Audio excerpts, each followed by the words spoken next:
So let's get going here. These are just some of the tools I use. This is, uh, if you have if you, so let's get going. These are some of my favorite tools that help me with my bread making and especially with fresh milled flour. I think one thing people think is that it's like really, really hard to do that. It's actually not if you have a few decent tools. And some of these tools you probably already have in your kitchen. And a few are, like just a few dollars. But the one main thing that you'll probably need if you want to cook with fresh milled flour is a mill. Um, there are lots of different kinds of mills. You can get electric mills. You can get handmade mill, or manual mills. I the the first one I got was the Nutrimill. This one, it's called the Nutrimill Classic. They're about $300. I'd say they're middle road of things that you can get much nicer ones. And you can also get, if you have a KitchenAid like this, you can get an attachment for it that for like $80. And I think there's some manual ones that go as low as like $50. It doesn't cost a lot of money. And if you're just kind of wondering, well, is this something I'm going to get into? Is it something I'm going to really enjoy? Or is it something I'm going to start and then stop? Then try getting one of the cheaper ones. Try it a few times, see what you think, and then if you need, end up making a lot of your homemade bread, then you can get a nicer one. This one is called the Nutrimill Classic, and what I like about it is, I guess I'll do this. I don't know how much this is going to work. Okay. Hang on. I think I'm going to have to do this here. Hopefully I don't totally mess everything up. All right, so I am not a professional operation here. But anyway, this is the Nutrimill, and you can see it's got, I don't know if you can see or not, but it's got a dial for the motor, and it's got a dial for feed rate. And what it is the higher up this goes, then the faster the motor goes. Or, I'm sorry, the slower the motor goes. This one, the higher up it goes, the higher the feed rate goes. So if you want a super fine grind, then what you want to do is you want to have the motor up high and the feed rate low, and then that way it spends more time getting ground and you get a finer flour. If you want a more coarse flour, then you would turn both of these all the way up, and then it will feed faster and grind less. And there are some things that you want a fine flour with, like one of the big ones is pasta or pastries or pie crusts. Those things you want a nice fine flour, and that'll give you like what they call 00 flour. If you want it, some of the things that you might want to have a coarse flour with, you can run some, for instance, you might want to run some dried corn through there. You can mill dried corn to make your own cornmeal, and with cornmeal you want it coarser, so you could turn both of these all the way up.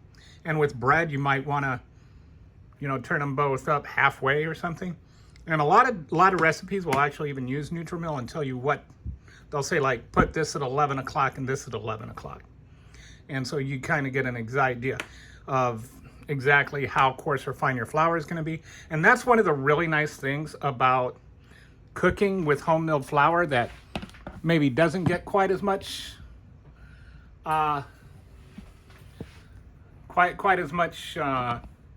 attention, and that's because the like with regular store-bought flour, you're going to get whatever, that's kind of like in the middle. So if you buy bread flour, then that might be ground for bread. And if you get like pastry flour, like you can buy the specific flour, but your general all-purpose flour is literally all-purpose flour. So that means it's also like no-purpose flour. Like it's not going to give you the optimal results for anything. It's just going to give you good enough results for everything. So I'm going to make some cinnamon raisin bread today. I'm going to use this. I'll show you how it works. I think I've done it a couple of times already, but just in case. This is my KitchenAid. They come with like the whisk paddle, the dough hook, and the mixing paddle. And I didn't take those out, but you probably know what they are. This is great for kneading your bread. You just leave it running for about 10 minutes, depending on your recipe, and then it's done. One of the things I think people think about when they're talking about making homemade bread is they're like, oh, you got to sit there and you got to knead the dough and blah, blah, blah. And they think that it's a lot more work than it is. But with a food mill and a KitchenAid, basically all you have to do is measure stuff. It's not that long of a time. So these two appliances, or even just this one appliance with the grinder attachment, is all you need. And you don't even really need this, because you can also, if you just have a food mill, you can just get a food mill for $50 and then knead it by hand. This just makes it easier.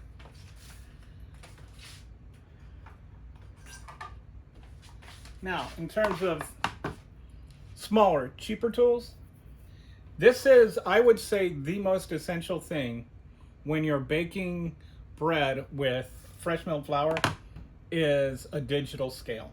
And the reason for that is that when you're making, just like baking in general, it's always a good idea to measure your weights instead of, or like to weigh your measurements instead of using like cups or volume. And that's because 1 cup of flour is not the uniform same amount of flour, depending on, you know, how much air is in there. Did you sift it? Did you not sift it? Did you pack it? Did you just fill the cup? All of that can change how much 1 cup of flour is. So you can have 1 cup of flour that's actually more than 1 cup, and you can have 1 cup of flour that's less than 1 cup. Typically, a cup of flour should weigh about 120 grams. So if you're using a digital scale, then you can just measure 120 grams, and then it doesn't matter whether you packed in the flour, didn't pack in the flour, all that kind of nonsense. The other thing that's helpful is when you're dealing with grains, like where you're grinding your own wheat, 1 cup of wheat berries is not equal to 1 cup of flour. You're always going to have about, I don't know, I think it's like 30% more volume when you know, like a cup of wheat berries is going to be like 1.5 cups of flour. I don't remember the ratio exactly. There is kind of a ratio. But 120 grams of flour and 120 grams of wheat berries are the same. Like it's not going to change. So if the recipe calls for, you know, 480 grams of flour, then you can just get 480 grams of wheat berries, mill it up, and it will be 480 grams of flour. If it calls for 4 cups of flour, and you put in 4 cups of wheat berries and mill that up, you're going to have a lot more than 4 cups of flour. So that's the other reason, is it's easier to transition or to figure out exactly how much wheat berries you need to grind. And you can grind them in advance. I think it'll last for like a month, but it starts losing its nutritional value as soon as it hits air. So I always, since it's so easy to do, I always just grind my wheat when I'm ready to use it. And most of the channels I've seen and recipes I've read, they always do that. I don't know too many people who keep, you know, on hand fresh milled flour that in a jar. I'll keep a little bit for some reasons, like for dusting the cutting board, or for gravy and things like that, like when I just need a little bit and I don't want to grind a whole bunch, or, you know, grind some just for that. So I do have like 1 jar, but I don't use it for baking. I use it for cooking. So the next thing that is helpful to have is a rolling pin. You're not going to use this so much for bread, but it's helpful to have for things like pizza and pies. And this one I have, it's got these little color-coded discs. That's not as easy. And what I can do is I can take this off, and I don't have my reading glasses on, so I can't necessarily read this. But yeah, see, so that's 3/8 of an inch. So if I have, if I'm rolling out something that needs to be 3/8 of an inch, I'll just put these discs. That's a hard word to say. Discs on, and when I roll it out, it'll roll out to 3/8 of an inch, and this one is 1/4 of an inch. So anyway, if it calls for you to, if a recipe calls for you to roll things out to a particular depth, this is a nice kind of rolling pin to have, because you can get it to the exact depth you want. I couldn't find it, but there's also like a little pastry rolling pin that's about this tall, and it's got a little handle. I'll put a screen cap on it if I, in the video. But that is also nice to have, especially like when you're working with pastries, obviously. I think it's called a pastry roller. And for pizza crust and things where you need to get a little more precise with it. So that's nice to have. This is called Danish whisk, I think they're called. And these are good for when you're, if you're don't have a KitchenAid or something, this is good for your initial mixing. And these are designed so that the dough is not going to get, like if you take a regular whisk, the dough gets all stuck up in there as soon as you start mixing it. If you use a spoon, it doesn't mix very well. It doesn't blend the things. This is designed specifically for mixing dough. What it does is it allows you to mix things together without all the stuff clumping in there. So this is like if you're just stirring up your dough. All right, this is what's called a, I just for the life of me can't remember what the name of this thing is right now, but I'll put the name in the video. But what this is when you're making sourdough recipes or when you're making French bread and things like that, you'll need to like cut the bread dough so that it doesn't tear while it's rising. And this is designed for doing that. You want something nice and like really, really sharp, so that you don't ruin the dough rise when you when you cut it before you put it in the oven. That's what this is for. And it's got razor blades, and you can change out the razor blades if they start getting too dull. This is what they call I think it's called a dough cutter. This is great. The main thing I'll use this for is if I'm making something like biscuits where I want to mix in frozen butter and stuff without over mixing it, and without, like if you just want to cut in butter or whatever, this is nice for working with pastry doughs and things like that. It has these 4 little blades, and it just kind of cuts in there, and you can kind of just turn in and mix it up without overworking the dough. You don't want to overwork some doughs, because if you want something light and fluffy, you don't want to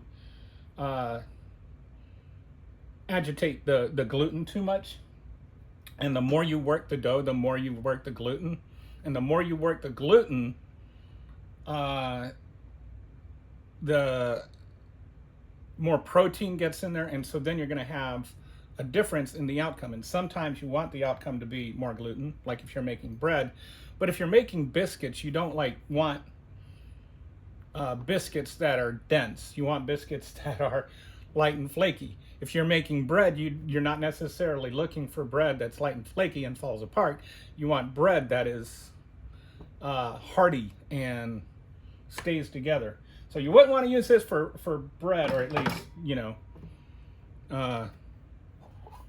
just this, but I'll use this on biscuits for like just a couple of minutes, just until everything's combined. You want to, anyway, I'm babbling. This is what's called a bench scraper and also a dough knife. These are great to have when you're rolling out your bread and shaping your bread. Because these are like, if you watch the videos and stuff, you'll see people scrape the dough underneath, and it's the easiest way to work with dough is if you have a bench scraper. And finally, the last thing I want to show you is just a standard rolling pad. And I don't know how well this is going to show up, but it's got like measurements and stuff on there, so that if you want to know, if it says roll this out into a 9-inch circle, you know exactly what a 9-inch circle is. You don't have to sit there trying to figure out with the ruler. So, and that's really all you need, I think. There are some other tools. You don't even need all of these. You can just make a loaf of bread, honestly, with your hands, minus the milled flour. And there, at Azur, you can even buy fresh milled flour. It won't be quite as fresh, but they will mill it right before they send it to you, so it's pretty fresh. So if you wanted, that'd be another. If you just want to see the difference, you can just buy some fresh milled flour, not whole wheat flour. There's a bit of a difference there between the whole wheat flour that you buy from the store and buying fresh milled flour. But that's it for this one. Not a lot to say. Next thing I'll do is I'm going to make some cinnamon raisin bread today. And I'll record that, show you how all this stuff works, but that'll be a different video. I'll link it in here. All right, thanks for watching.